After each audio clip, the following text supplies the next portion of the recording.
Hi, my name is Bob Roth, and I've been a teacher of Transcendental Meditation for over 40 years. I want to start right off with a very simple working definition of Transcendental Meditation. Number one, TM is a very simple technique. It's simple not because it's simplistic or a beginner's meditation, but because there's an elegant simplicity to the practice. Very profound, elegant simplicity to the practice. Number two, it's natural. There's no manipulation, there's no suggestion. Every human being can practice Transcendental Meditation as well as every other human being. Very simple to learn and very enjoyable to practice. Number three, it's effortless. Effortless in contrast to many other meditation techniques which involve concentration or control of the mind, trying to clear the mind of thoughts. This is completely effortless, as we'll see in a few moments. It's practiced 20 minutes twice a day, sitting comfortably in a chair with your eyes closed. It can be done, on a train. It can be done on an airplane. It can be done in a car if someone else is driving. But it can be just done. It's just done sitting comfortably. It's a silent technique with your eyes closed. And this is what it's not. It's not a philosophy. I have no philosophy for you. When you learn Transcendental Meditation, no one's going to give you a TM philosophy of life. There's no philosophy whatsoever. It doesn't involve any change in lifestyle. You don't change your diet or anything. And the third thing is there's nothing to believe in. I want to emphasize that because sometimes people think, oh, when I learn to meditate, I have to believe in it for it to work. You can be 100% skeptical, and the technique works just as well. The benefits are just as profound as if you went into this thing thinking, oh, I believe in meditation, it's going to work. So there's no belief whatsoever. So to understand what Transcendental Meditation is, and to understand how it compares to other forms of meditation or self-development, I like to use the metaphor or the analogy of an ocean. You're on a small boat. You're in the middle of the ocean, out in the middle of the ocean, and all of a sudden you get these huge swells, these huge 40, 60-foot high waves, and you could think, oh my God, the whole ocean is in upheaval. Well, not really, because if you do a cross-section of the ocean, you see these little 40-foot high waves, and the ocean is like, in reality, a mile deep, and the ocean is active on the surface, but at the depth of the ocean, it is naturally silent. That's the nature of the ocean, active on the surface, silent at its depth. And the analogy is our mind. The surface of our mind is the active thinking mind. All the things that we're thinking about all during the day. It's like the waves on the surface of the ocean. And I like to call it the gotta mind. I gotta do this, and I gotta do that, and I gotta call him, and I gotta call her, and I gotta make a list, and I gotta find the list, and I gotta make a new list, and I gotta get going, and I gotta slow down, and I gotta get to sleep, and I gotta wake up. I'm sure everybody's had a gotta mind at some point. And there's a natural inclination, a natural desire to have some inner calm, some inner clarity, some inner focus, some inner inspiration, some inner peace, some inner happiness. Natural. And the operative word there is inner. And the question is, where is that inner, and how do we get there? Deep within every human being, deep within all of us, is a level of the mind that is already calm, already settled, already wide awake. The ancient meditation texts use very big words. They say it's a source of our unbounded creativity, unbounded intelligence, happiness, focus, clarity. It's there. It was there. If it's there, it was there yesterday. It's there right now. It'll be there tomorrow. We've just lost access to it. We're stuck up here. We're stuck up on the surface gotta level. And Transcendental Meditation is a simple, natural, effortless technique that allows the active thinking mind to just, all of it, to just settle down and experience quieter levels of thought and quieter levels of thought, and then experience what has been called the source of thought, or the unified field of consciousness, or transcendent level of the mind, pure consciousness. Now here's a question. How do we know during Transcendental Meditation that that's actually happening? How do we know something substantive is taking place? That we're not just imagining this, And we know from science. And why do we know from science? Because we know from science mind and body are not just interconnected. In many regards, mind and body are basically one. And if it's true that during transcendental meditation, your mind is just effortlessly, comfortably settling down, experience quieter and quieter levels of the mind, and then experiencing that source of thought, it must show up in a very profound and dramatic way during the meditation, and it must show up in the body. Basically, what the research shows is that during transcendental meditation, your body gains a state of rest and relaxation, and what that deep rest does, it allows the buildup of stress, fatigue, tension, anxiety to be dissolved. When we get a state of deep rest, there's a hormone, probably some of you have heard of, called cortisol. Cortisol is secreted by the adrenal glands, which sit on the kidneys, when we're anxious. So when we're anxious, the body secretes cortisol, and then we secrete cortisol, we feel more anxious. It becomes this vicious cycle. Then we feel more anxious, more cortisol, more anxious, more cortisol. We get a good night's sleep, cortisol levels drop a bit. That's why we wake up feeling fresher in the morning. Research shows that 20 minutes of transcendental meditation, cortisol levels drop 30%. It's a significant reduction in this anxiety hormone. Serotonin levels, a neurotransmitter, which are so-called the happiness neurotransmitter. There's an increase in serotonin. There's an increase in another hormone called prolactin, which is present when there's a feeling of well-being. Other research shows the results of this, the benefits of this, is a significant reduction in high blood pressure, in cholesterol, reduction in risk of heart attack, stroke, atherosclerosis, a reduction in all sorts of range of disorders like bipolar disorder, trait anxiety. In the last 40 years, there have been over 340 scientific studies published in independent peer-reviewed journals, including the American Medical Association's Journal, Archives of Internal Medicine, the American Heart Association's Journal, Stroke and Hypertension. Wide range of some of the most respected journals in the world have published research on transcendental meditation. The National Institutes of Health have provided $26 million to study the effects of transcendental meditation on stress and heart health. The Department of Defense just provided a $2.4 million grant to study the effects of transcendental meditation on post-traumatic stress on soldiers who have come back from war-torn areas. I think one of the really interesting areas of research is the effects of transcendental meditation on the brain. This is interesting because every experience we have impacts the brain in some way. And so research on transcendental meditation shows very clearly the effect that it has on different parts of the brain, including the amygdala, which is at the center of the brain, and that's your fear center, the frontal lobes, which is the executive functioning, and on both hemispheres of the brain, which is the so-called analytical and intuitive aspects of the brain. And what they find is, what the research shows, is that during transcendental meditation, there's a strengthening of the connections between the frontal lobe and the back of the brain.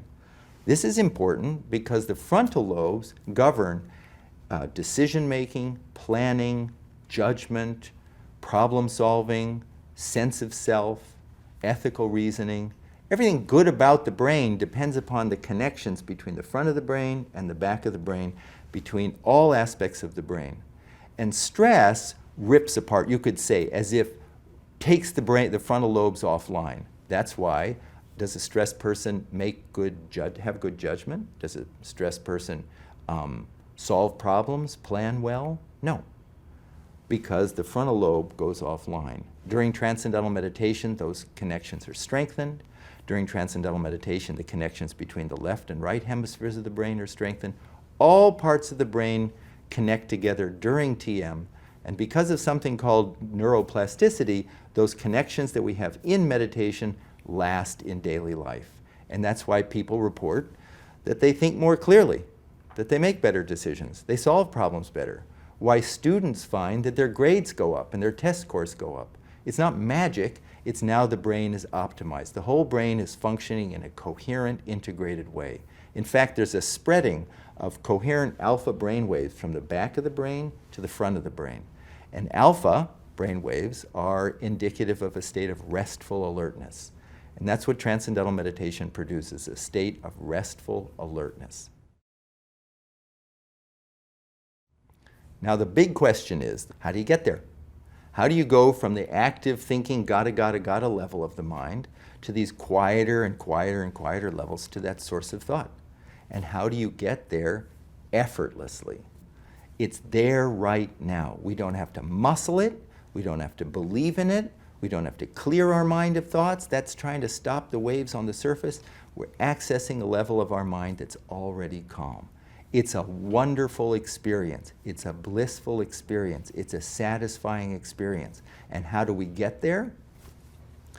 The key thing I just said is it's a satisfying experience. You're at a dinner party and you're stuck in a corner somewhere and you're in a really boring conversation, and just a few feet away you can overhear a really interesting conversation. Where's your attention go? You're trying to pay attention, but you keep being drawn to that more fascinating conversation. The natural tendency of the human mind to be drawn towards some field, something more satisfying. Absolutely spontaneously more satisfying. Inside is a field of great satisfaction. Source of thought, great, very charming field. In Transcendental Meditation, we learn how to give the attention of the mind an inward direction. Instead of outward through our senses toward that nice music, that interesting conversation, that, is it hard to watch a great movie? No, your attention is drawn to it. So, but that all goes out through the senses. Now, like that cross-section of the ocean, we learn how to give the attention of the mind an inward direction, and automatically the attention is drawn, settled quieter and quieter and quieter levels, because quieter levels of the mind are increasingly more satisfying, more satisfying. It's like you teach a child how to dive. You say, honey, just stand like this, stand here, now get those initial conditions, bend over like that. The rest is automatic. Gravity, nature takes over. In the same way with Transcendental Meditation, we learn how to give the attention of the mind an inward direction, and automatically the attention is drawn inward.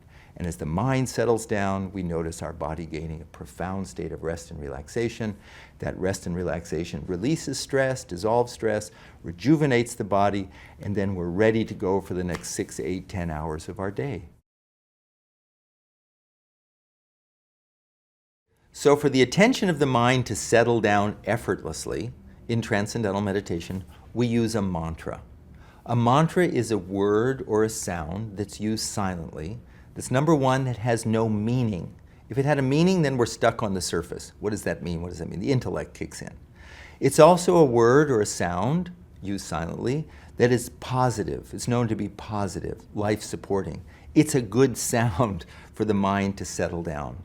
It's a sound, a mantra has been used for thousands and thousands of years for just this purpose. Transcendental Meditation is always taught one-to-one by a trained, certified teacher of TM. I need to emphasize that. This isn't Transcendental Meditation is not a mass meditation. It's not something you learn out of a book, not something you get from a tape. The technique is taught over 4 consecutive days of about an hour to an hour and a half a day over 4 consecutive days. And the first day, always one-to-one with a trained teacher of Transcendental Meditation, certified teacher. And at that time, what you learn from your teacher is you're given a sound, the proper mantra, proper vehicle for you to settle down, and you're taught how to use it properly. Both things are absolutely essential. This meditation dates back thousands and thousands and thousands and thousands of years. It predates all the isms. It's not a religion. It's not a philosophy. It's a universal human being practice. And from that tradition of Transcendental Meditation, called the Vedic tradition of teachers, it has been passed on from teacher to student, teacher to student, teacher to student, always in an oral tradition over thousands of years. And the most recent great meditation teacher was Maharishi Mahesh Yogi. And Maharishi proceeded to teach and oversee the teaching of thousands and thousands of teachers of Transcendental Meditation who know how to select the proper mantra, the proper sound for an individual, and how to teach them to use it properly. Without both, you basically are stuck. With both, then we know how to effortlessly settle down and experience quieter levels of thought, completely rejuvenate mind and body for a much healthier, more satisfying life. How does this differ from other forms of meditation? And for this, we look back to scientific research. Because as I said, research shows that every experience changes the brain. And basically, we know from science that there are 3 different major types of meditation. The first type of meditation is called focused attention. And focused attention is something like Zazen meditation or Vipassana meditation, any meditation that involves some concentration or control of the mind, trying to clear your mind of thought, trying to concentrate on your breath. It's like trying to stop the waves from moving. It's trying to stop the wave on the surface. So it's a focus, it's a concentration. The second type of meditation is called open monitoring. And that's a mindfulness form of meditation. And that's really how to emotionally disengage and just observe and be present and mindful of your environment or mindful of your thoughts. And that would just be like observing the rise and fall of the waves on the surface of your mind. Transcendental meditation does not involve any concentration, and it's not just an observational tool. It's an actual technique called automatic self-transcending, which allows the active thinking mind to experience quieter and quieter levels of thought, and then transcend thought and experience the self, experience our own unbounded nature. I'm a very skeptical person by nature, and when I heard about Transcendental meditation, when I attended an introductory lecture 45 years ago, at the end of the talk, I asked the teacher, how much of this do I have to believe in for it to work? Because I didn't want to have to believe in anything. And the teacher told me that I could be 100% skeptical and the technique would work just fine. Now, she didn't have a cell phone, but she did have a pen, and she said, you don't have to believe in gravity. As a matter of fact, you can think Newton's laws of gravity is a complete joke. But if you drop, in this case, a cell phone, the phone falls. In the same way, we don't have to believe in anything to practice transcendental meditation and to gain the benefits. And that's because we are hardwired for the experience. It is a mechanism, it's who we are. Transcendental meditation is just a simple, natural, effortless technique to give access to that calm, silent level of the mind that is always there, but is overshadowed because of the constant noise, crazy of the day. So there's no change in lifestyle, there's nothing to believe in, there's no philosophy. It's just a simple, natural, effortless technique that once learned, you carry with you for the rest of your life.